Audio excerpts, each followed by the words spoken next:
లేదు గవర్నమెంట్ హాస్పిటల్లో plastic surgery yes, free of cost, కంప్లీట్గా ఫ్రీ ఆఫ్ కాస్ట్లో ఉంది, ఎక్స్క్లూజివ్గా. నాకు తెలిసి అది చాలా మందికి తెలియదు అనుకుంటా. ఓకే. అసలు ఇంకొకటి ఏంటంటే, మీరు ప్లాస్టిక్ సర్జన్స్ని ఇంటర్వ్యూ చేశారు. అవును.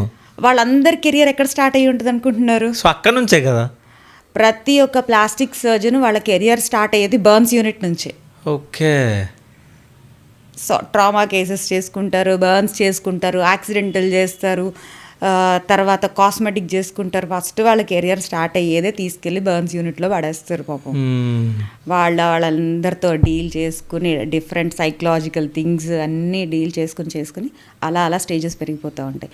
మన ఉస్మానియాలో గాంధీలో బంగారు వంటి యూనిట్స్ ఉన్నాయి, ఓకే, స్కిన్ బ్యాంక్ ఉంది, ఎవ్రీథింగ్ ఉన్నాయి మనకి.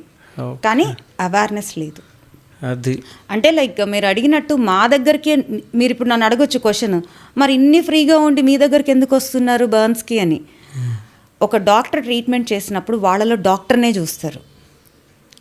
నన్ను ఒక విక్టిమ్గా ట్రీట్ చేస్తారు ఫస్ట్, తర్వాత మాలాంటి బాధ తెలిసిన మనిషి కింద వాళ్ళ సొంత మనిషిగా ట్రీట్ చేస్తారు. కాబట్టి నేను ఇన్ని కేసెస్ చేయగలుగుతున్నాను.